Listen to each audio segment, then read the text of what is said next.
Good afternoon. This is the special coverage of the coronavirus crisis using the combined forces of News 5, Signal TV's One News, Radio 5, and 1PH. We will now turn you over to the Health Department's virtual press conference on the latest COVID-19 situation in the Philippines. Let's watch this. At mabigyan ng kaukulang alaga. Meron din po kaming isa pang magandang balita sa inyo. Tayo po ngayon ay mayroon ng 5 subnational laboratories na nagpoproseso ng mga test results. Ito po ay ang San Lazaro Hospital, Research Institute for Tropical Medicine, Baguio General Hospital and Medical Center, Vicente Soto Memorial Medical Center, and Southern Philippines Medical Center. Kaya po nilang maproseso ng humigit kumulang 50 hanggang 300 tests per day. Dahil dito, mas mapapabilis na po ang paglabas ng mga resulta ng tests. Maliban po dun sa 5, tayo po ay nagsiset up na ng 2 pang subnational laboratory. Yan po ay sa Western Visayas Medical Center at sa Bicol Public Health Laboratory. At ang UP National Institutes for Health ay namobilize na para po sila ay tumulong sa atin sa laboratory capacity. Nagsasagawa din po ngayon ng assessment ang Department of Health kasama ang World Health Organization para sa additional extension laboratories dito sa Maynila at pagkatapos naman ay sa Visayas at Mindanao. Mahalaga po ang pagsucertify nitong mga laboratoryong ito at hindi po ito basta-basta. Delikado po ang pagsasagawa ng testing, lalong-lalo na para sa ating mga laboratory technicians. Kaya naman po, maingat tayo sa pagsucertify ng mga national laboratories na maaring magsagawa ng mga ganitong testing. Kung inyo pong nabasa sa news, meron na po tayong 4 na approved testing kits galing sa Food and Drug Administration. At meron din po tayong natanggap na mahigit 100,000 testing kits mula sa iba't ibang donors. Dahil dito, pati ng pag-operationalize ng karagdagang laboratories, mas madami na po tayong pasyenteng pwedeng maitest.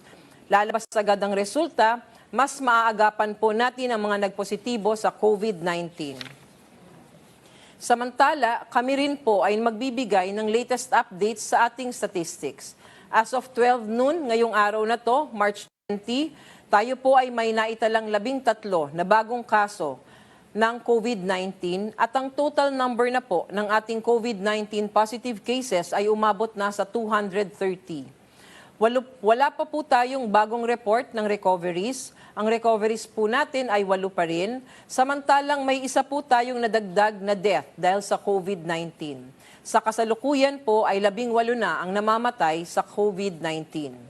Kami po ay nakikiusap sa ating mga kababayan. Magtulungan po tayo para bumaba na ang kaso ng COVID-19 sa ating bansa.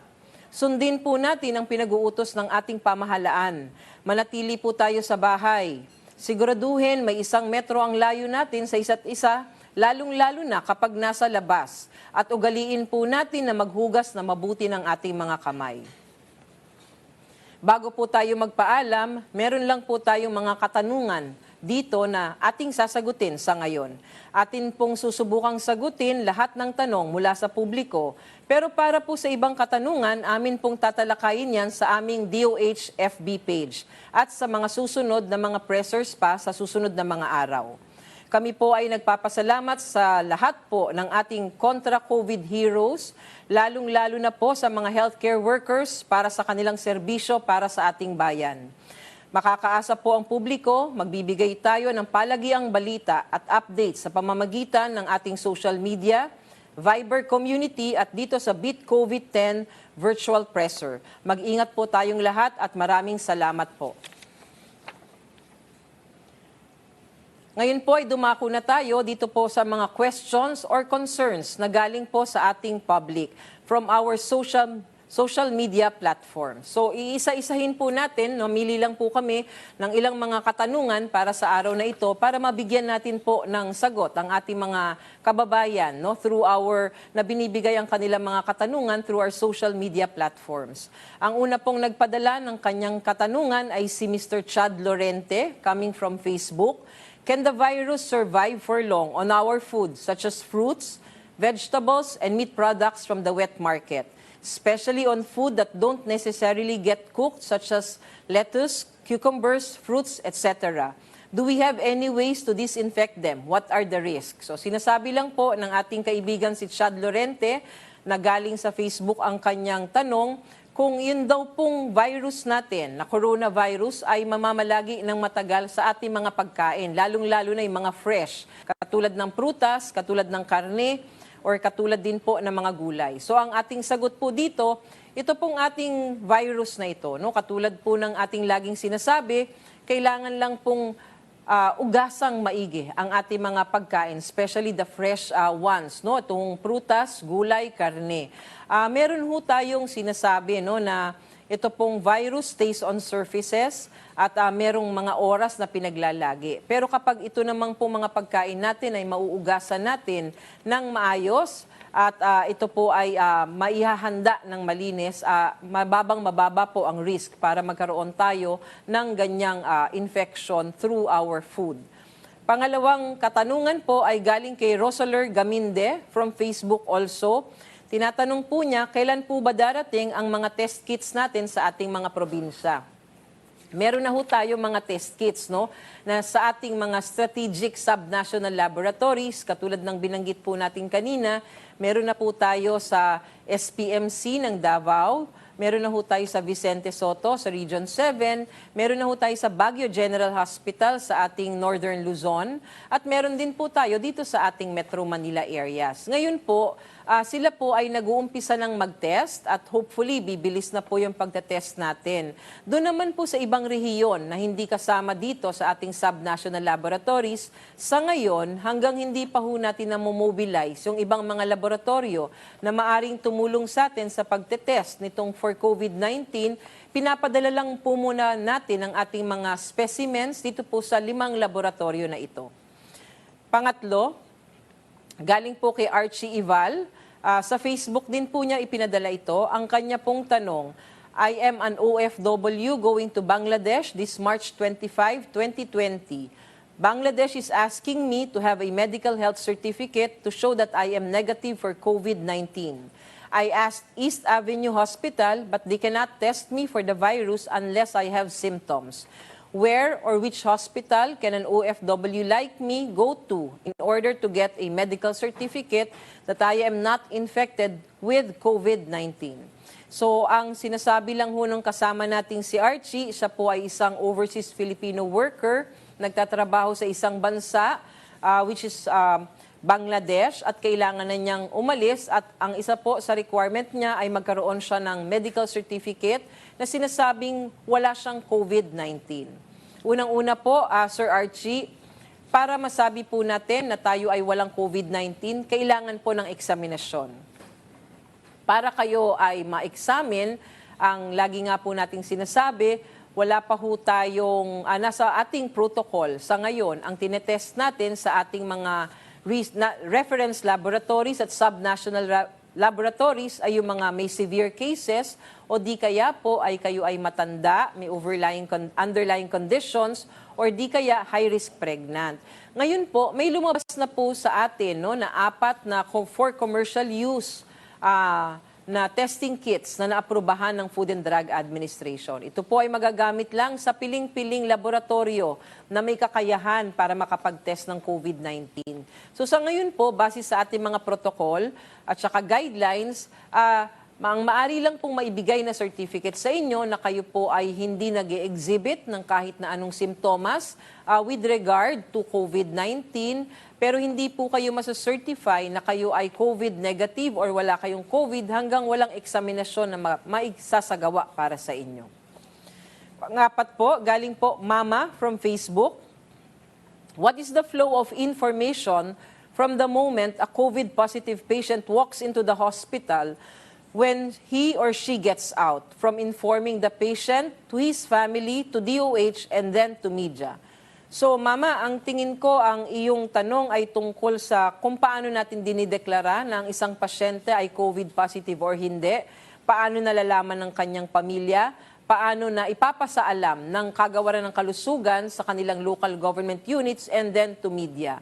So ang unang-una ho natin ginagawa, pagpasok po ng isang pasyente sa isang ospital, kung siya po ay may simptomas na severe o yung mga sinasabi nating vulnerable po kayo na populasyon, Pagkapasok nyo ho, may triaging area po tayo sa ating ospital kung saan titignan kayo ng ating mga medical doctors or mga medical healthcare workers natin at kayo i-assess kung kailangan nyong i-test or hindi. Kapag ho kayo ay kailangang i-test, kukuhanan ho kayo ng specimens at kung kayo ay kailangang i-admit sa ospital, i-admit po kayo sa ospital. Kapag ho lumabas na ang resulta nyo, kayo po ang unang-unang makakaalam ng impormasyon na yan. Kayo po ang may karapatan na unang makaalam. Liban po, of course, dun sa ospital na naandun kayo. Pagkatapos po nun, ang ospital ngayon ay ipagbibigay din alam sa amin. Makikipag-coordinate na sa kagawaran ng kalusugan at magbibigay na rin po tayo ng impormasyon sa ating local government units. Pag nasagawa na po natin lahat ang pagbibigay ng ating impormasyon sa lahat ng mga kinauukulan, sabi ko nga, yung pamilya, yung ospital, at ang ating local government units, maaari na po namin i-share sa media at saka sa ating sambayanan. Excuse me. Galing po kay Jerens Christian Kwaki, nakuha rin po natin sa Facebook. Ang sinasabi niya po, ano po ang posisyon ng DOH para sa mass testing? So ito pong mass testing ay matagal na pong pinag-uusapan at ipinipilit, actually nire-recommenda ng mga tao. Gusto lang ho naming sabihin sa inyong lahat na ang mass testing, although ginawa po sa ibang bansa, ay hindi pa ho nakakapagpakita ng proven effectiveness din naman po. At hindi po nasasabi na it can determine kung ano po ang mangyayari sa ating epidemya o hindi. Ang sinasabi ho natin sa mass testing, base po sa sitwasyon natin ngayon, ay ito po ay hindi natin mailagay sa ating guidelines at ang ating ginagawang guidelines at protocol na isinasagawa ay ang prioritization po na ginagawa nating criteria kung saan ang mga severe cases at those with underlying conditions po or vulnerable group like the elderly ang ating binibigyang prioridad sa mga oras na ito. So yung mass testing po, kung sakasakaling dadating tayo sa panahon na ito po ay irerekomenda ng ating mga eksperto, atin pong gagawin yan base po sa ebidensya.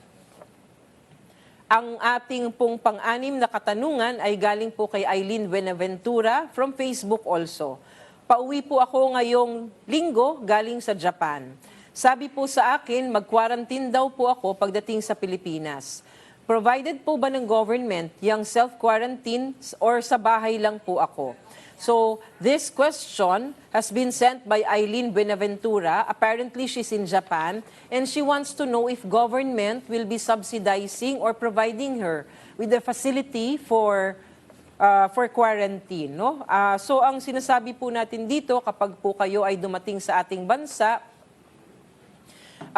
at galing po kayo sa mga lugar o bansa na merong localized transmission, ito po ay ang ating mga kababayan ay binibigyang abiso na kailangan nyo pong mag-home quarantine for 14 days. Ito po ay monitored self-quarantine, hindi nyo po kailangang daling kayo sa isang facility para kayo ay i-quarantine. Sa bahay lang po natin ito isasagawa, pero i-monitor po kayo ng ating local government unit para siguraduhin na ginagawa nyo po talaga ang 14-day home quarantine natin at masiguro rin na ang kalusugan nyo ay mapapanatili nating maayos sa loob ng 14 na araw na iyon. And lastly po, galing po kay Ross Salazar from Facebook, ang tanong po, bakit hindi pwedeng mag-test ang ibang hospitals at ibang laboratorio? So ito po ay isang importanting question sa mga panahong ito. Marami na ho ang nagtatanong, marami ho ang naiinip actually. Naiinip po ang sambayanan, naiinip po ang mga komunidad kung bakit nga daw po hindi sila pwedeng mag-test ng sa kanila. Kung bakit nga daw po, meron na nga daw pong nakalabas na mga commercially available na testing kits, bakit hindi pa rin sila pwedeng mag-umpisa ng kanilang testing sa kanilang lugar? Ang lagi po natin tatandaan, unang-una, ang pagsasagawa po ng test na ito for COVID-19 ay isang masalimuot, no? It's a complicated process. It's highly technical, it's highly scientific. Ang unang-una pa lang hong proseso na ginagawa kapag ginagawa po itong testing na ito for COVID ay ini-inactivate po natin ang virus. Ibig sabihin po, parang pinapatay natin yung virus para matanggal natin siya doon sa kanyang core at magawa po ang testing. Doon pa lang ho, sa proseso na yon, napakalaki na po ng risk ng ating healthcare workers para mahawa sa sakit na ito. Hindi lang po healthcare workers, dahil pag hindi po natin napag-ingatan ang pag-i-inactivate ng virus na ito, maari po nating ikalat ang sakit na ito sa buong komunidad natin. Kaya nga po ang ating pagpoproseso ng ganitong test ay ginagawa sa highly technical or high-level laboratories. Yun pong mga molecular biology laboratories kung saan meron ho tayong biosafety measures na tinatawag para ma-ensure po natin ang infection prevention and control procedures. Hindi po dapat gawin ang test na ito sa mga ordinaryong laboratorio. Hindi po dapat gawin ito sa mga lugar kung saan meron na silang RT-PCR equipment pero wala naman ho silang trained healthcare workers para gawin ito. Hindi po ito basta-basta na procedure. Ang atin pong mga test kits, isinasagawa pa rin po ito sa mga laboratoryong may kapasidad. So sana po mag-guide po natin ang ating mga kababayan, mag-guide po natin ang ating mga kasama sa healthcare industry para po tayo ay magkaroon ng appropriate po na pagsasagawa nitong testing na ito. Huwag po tayo mainip, mga kababayan. Huwag po tayo mga inip, mga kasama sa industriya ng health. Kasi po, nandito na po ang mga testing kits. Nagbubukas na po tayo ng mga extension laboratories. So, kung maaari lang po, sana po, we will all be guided with the guidelines na ibinibigay po ng Kagawaran ng Kalusugan. Yung unang statement ko ibasa po kasi nakalagay pa sa agency. Hindi ko nakuha. Magandang hapon po sa inyong lahat. Sa kasalukuyang panahon ng emergency, inilulunsad ng Department of Health ang Beat COVID-19 Virtual Presser upang maibigay ang mahahalagang balita at updates mula sa pamahalaan upang labanan ang banta ng COVID-19 at bantayan ang kaligtasan ng bawat Pilipino. Ito rin ay para maging tulay ng ating kagawaran upang sumagot sa ilang tanong mula sa ating social media.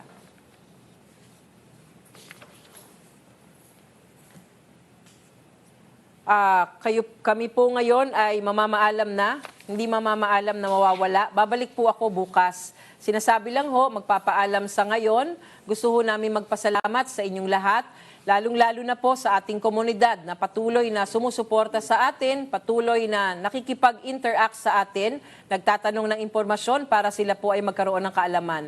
Nagpapasalamat pa rin po tayo sa lahat ng ahensya, sa lahat po ng units ng government, sa private sector, sa ating partisipasyon at sa ating pakikipagkaisa sa mga oras na ito na nangangailangan ng ating gobyerno ng tulong mula sa lahat. Nananawagan po kami sa lahat, sa ating mga kababayan, makinig po tayo sa gobyerno, makinig po tayo sa mga patakaran na kailangan natin ipatupad. Please stay at home. Manatili po tayo sa bahay, maging healthy po tayo lahat, maging malusog po tayo lahat, and sana po sa mga darating na araw na ito, ang suporta nyo ay nandyan pa rin. Maraming salamat po.